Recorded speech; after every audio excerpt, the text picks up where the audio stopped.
What's going on, guys? Mountaineer Mitch here, bringing you the Raw review for August the 4th, 2014.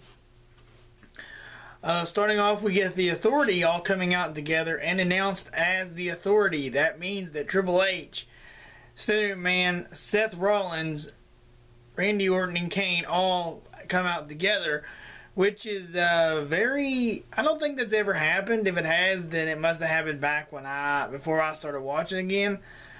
Like legit watching every Monday and keeping track of this stuff. But they come out and Triple H cuts his promo and everything is on the WWE Network for $9.99. And this is a trend that goes on, and it gets a laugh and the fans play along. It's pretty cool. It's a pretty cool gig, and really pushing that network. I just hate to see that here in America that they've already got all the subscribers they're probably going to get. If they didn't buy WrestleMania, then I don't know what they're waiting on. They're not going to get anything much better than that. Sting is supposed to be at SummerSlam. Not wrestling though, but he's supposed to be making an appearance at SummerSlam for the W2K14 game. And if you haven't seen the pictures of that thing looks awesome. Legit, definitely picking that up from Xbox One. But anyways, that might bring some WCW guys over, maybe especially for WrestleMania 31, and hopefully he gets a match. But the big pun, back to the subject, the big pun is the $9.99, and it's a good laugh, and I enjoyed it. I thought it was pretty funny get up there. But so we have the Authority, and we find out there's going to be a beat the clock match. Seth Rollins will take on RVD, and Dean Ambrose will take on Alberto Del Rio, and the one with the best time gets to pick the match, or the match stipulation for their match at SummerSlam. I think it might have been already announced, but if it wasn't, there's a match between Dean Ambrose and Seth Rollins at SummerSlam, which was expected. So, they get a Stephanie McMahon Brie Bella match, and Triple H says for only $9.99, and for the Randy Orton Roman Reigns match, Randy Orton starts going on a tirade for only $9.95 or $9.99, sorry, and $9.95 has a better ring to it anyways. But Randy Orton starts going on his tirade about beating him up, and here comes Seth Rollins through the fans. He stops in the middle of this fan. This fan's just like photobombing the crap out of him. He's like, and he has this weird face, and it's pretty funny. But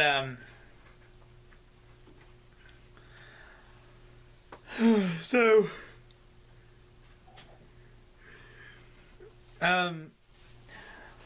Randy Orton wants to fight Kane now because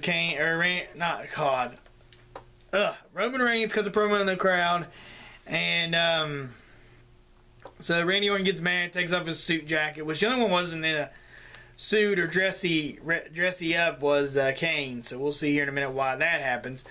But we get a last so Randy Orton wants a piece of him. He said, no, not tonight at SummerSlam. Kane, you will go against Randy Orton.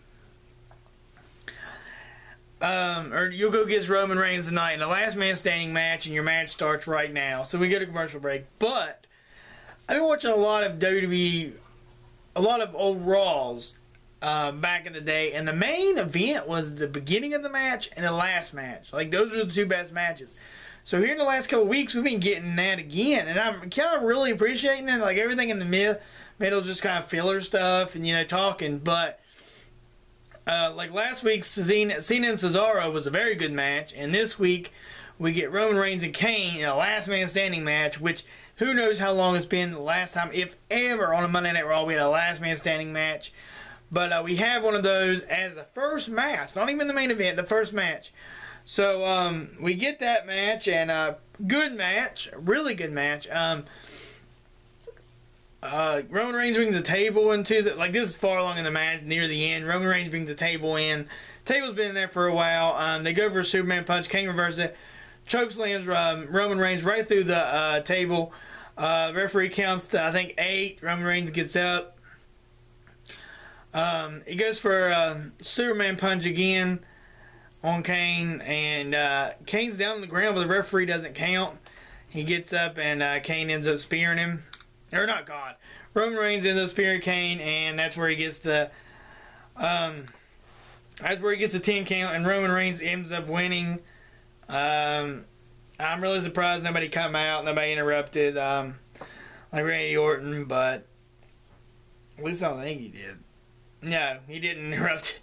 I would have wrote down my notes, but you know, I didn't write down my notes. So next we get this Brock Lesnar Cena promo where it's just like Brock Lesnar just talking mad crap, like cutting like kind of a shoot promo on Cena.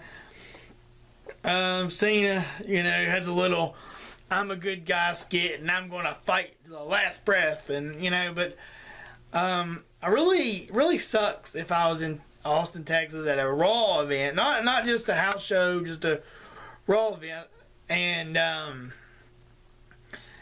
your two guys for the SummerSlam isn't there. I think Lesnar was with Heyman making doing a promo, a little tour for his new DVD coming out tomorrow, which is Ladies and Gentlemen, My Name is Paul Heyman, which might be checking that out. If not, it should be on the network in a couple months maybe, and be able to definitely check it out there. But we get that, and then Cena's out making a movie, so it kind of sucks for those people not to see what we're expected to see in the pay-per-view. I mean, that promo was okay. I mean, it was a good promo, but I mean, just it got me a little hyped, but it'd be better if they just had a live promo there on Raw Live.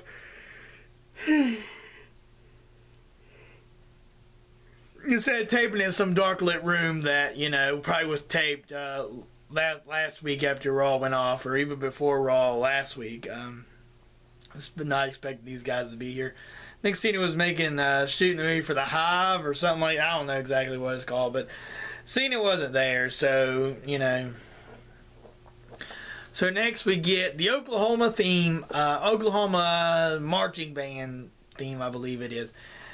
Fight song, yeah, that's what it is. I don't know. I cover college football, and I slipped my mind about what their freaking band, their freaking fight song. Oklahoma's fight song comes out, and I was like, oh, good old JR's coming, you know. But then we get a Damian Sandow dressed as the Oklahoma fan, and then we get the good old, you know, a Texas University alum, former heavyweight champion. We get Mark Henry, and really didn't expect it. Mark Henry punished Sandow. Mark Henry's more of a heel figure, but I guess tonight, as he's in his hometown, he was kind of the face over and won the fans over, and being back in his home state, pretty cool. I didn't even know Mark Henry went to Texas. But I mean, that's all cool to know and stuff. But Sandow cut this little promo about the Red River rivalry and all this and all that. So you know, I guess that was okay. So anyways,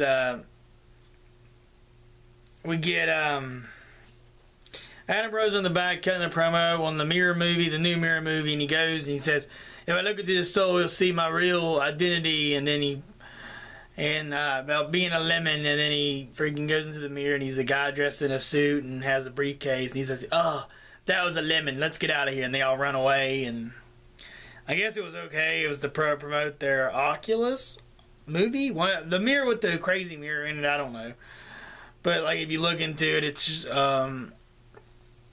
it's season to your soul or whatever. So next we get Dean Ambrose versus Alberto Del Rio. Alberto Del Rio destroys Dean Ambrose, just beats the crap out of him like for freaking 15 minutes, man. And it was silly. I didn't like it. I thought it was kind of stupid. You know, I mean, if you're going to have beat the clock and you want Dean Ambrose to win, I mean, I guess it was the whole setup about him having the hurt shoulder or the hurt arm, and he's the good at the arm breaker. So he sets the time for 15:42. So I mean, that's a long time for a beat the clock match. So I figured Seth Rollins would definitely win. We got to see. Moving on, we get Rusev comes out. We go to commercial break, so I'm just waiting there, because I have the app on my phone, but I don't play into that commercial break crap. So we come back, get Rusev standing there at the flag, and I was like, well, the match of these are. Then the boom, the Russia flag comes down, and it says, oh, if you didn't watch the app, he beat Sin Cara. Boo-hoo, who cares? It's stupid. I don't know why you would start a match. They didn't even start the match and just have Rusev coming out. But anyways, I guess they wanted to play more into the feud between him and Swagger. Zip Culture comes out, cuts a promo on Atlanta, or whatever he calls her, and he says that no wonder men have been drinking so much vodka so they won't have to hear her voice because she's out there. I think she's saying happy birthday to freaking Barack Obama in Russian and blah, blah, blah. Who cares? I didn't even know it was the president's birthday, so suck. I don't care. I hope in a way, I hope Jack Swagger wins this match, but in a way, I'm kind of still hoping Kurt Angle comes in. That'd be pretty cool. Gold medal versus gold medal. USA versus Russia would be pretty cool. But anyways, moving on, we get Cesaro versus Ziggler. Miz is on the outside. Ziggler ends up winning, beating Cesaro, which Cesaro's turning just straight jobber now. He's been pushed down there to Heath Slater's level. Well, speaking of Heath Slater, we'll get to him later on tonight. But anyways, at the end of Ziggler wins. At the end of the match, Miz comes in the ring, holds up the Intercontinental Championship. Ziggler says, okay, laugh it up now.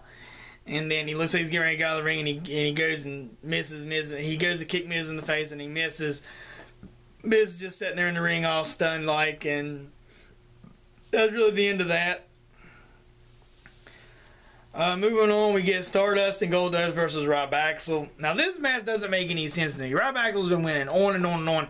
They're running really good here lately, and then Goldust and Stardust, which I knew they would eventually come out there and probably be in the run for the title shot. Maybe Goldust's last match. But they beat Rob Axel, which Rob Axel's on a winning streak, so I don't know if that just kills their run. But I don't even know why they'd have a win if they're not even going to be able to get the title shot here soon. I don't even know if there's even going to be a tag team title match at SummerSlam. For all I know, the Usos aren't doing anything. But anyways, moving on, Stardust and Goldust wins, of course. Then we go backstage, and Kane takes off his mask. So I'm guessing this is a promotion for the movie, See No Evil 2 coming out. And he doesn't have a mask in that movie, I don't believe. Just like he didn't have one in the first one. And then he might be turning face. Maybe retirement here soon. I don't know. I mean, I guess him and The Undertaker, Sting all go in the Hall of Fame at once. Maybe The Rock, too. God, that would be hell Hall of Fame class for WWE.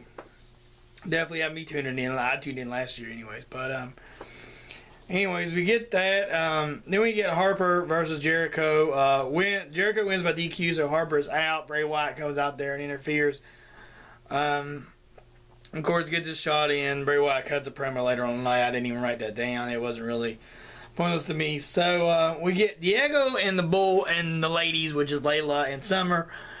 Of course, Fandango, and he has a new dance partner, which is Hornswoggle. And this match was really short. I guess Diego wins with the zigzag. Yeah, because he's too busy paying attention to the people outside like he always does. It's like the same finish every night, every Monday. But Hornswoggle has this little shiny get up on, and then he starts dancing around the ring, and then Fandango gets up and mad. He hits Hornswoggle, and then Diego beats him down a little bit, and Torito jumps off the top rope and splashes him. And that's the end of that. Moving on here, we get Bo Dallas versus R-Truth. He cuts a little promo about Truth beating him, couldn't believe it. Bo Dallas ends up winning with Schoolboy, but he holds the tights, ends up winning that way. Bo Dallas is happy, and then Truth comes out and attacks him, then he throws him against the... Then Bo Dallas throws Truth against the stairs, and that's the end of that. Really not a lot. So we get RD versus Seth Rollins for Beat the Clock. So before this match it starts, they're both in the ring. He says, well, RVD will not be Seth Rollins' opponent. Heath Slater will be. So here comes Slater down to the ring. And before the Slater comes down in there, and Seth Rollins got a little smirk on his face. Dean Ambrose comes to ringside, just lurking around, doing his thing. Definitely has Seth Rollins, attention there, and the clock's running, and he just says, just go ahead and leave and get it. Well, before it even starts, he goes, go ahead and leave and get a count out. Heath Slater just jumps on him, starts beating him up. Here comes Dean Ambrose out there. Ambrose ends up, he pours soda. He steals some soda from a fan, pours it in the briefcase. After he tears up his contract, pours soda in the briefcase, pours popcorn in the briefcase, and then puts JBL's hat in there. He stands up and over the announce table, like, pours pop all over him or whatever. And Heath Slater actually got the win, and it was pretty cool, awesome.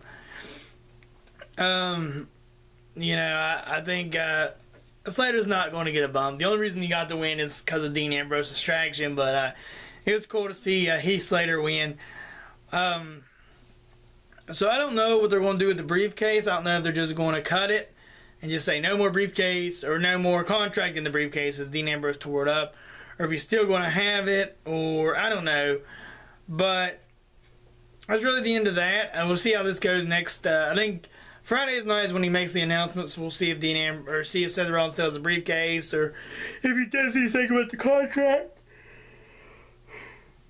or not. But anyways, moving on, we get the contract signing between Stephanie and Brie.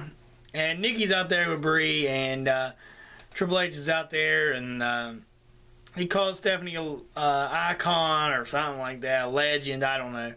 And he says, you can see this match on the WWE Network for only $9.99. And hopefully, I think that was the last time he mentioned it. So he gets a $9.99 thing,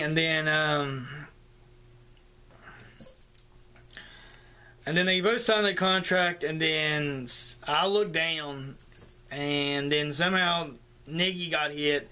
Triple H pushes Brie against the desk in the corner of the ring, and Stephanie pedigrees Nikki. And then Triple H is standing in front. Brie slaps Triple H, and Stephanie comes over there. She bangs her head against the desk and pedigrees her. And then they have a kiss fest, and oh my God, this is like we're going to see at SummerSlam, and then Lord, let's hope not. But anyways, that was your Raw review. Really sucked that Cena and Brock Lesnar, neither of them was there, and I think that's kind of BS. And if I was in Austin tonight, I'd probably be pretty disappointed, especially if I didn't know that neither of them was going to be there. But pretty good and overall Raw, better than what I thought it would be. But that's really about it, guys. Thanks for watching. Mountaineer Mitch signing out. Peace.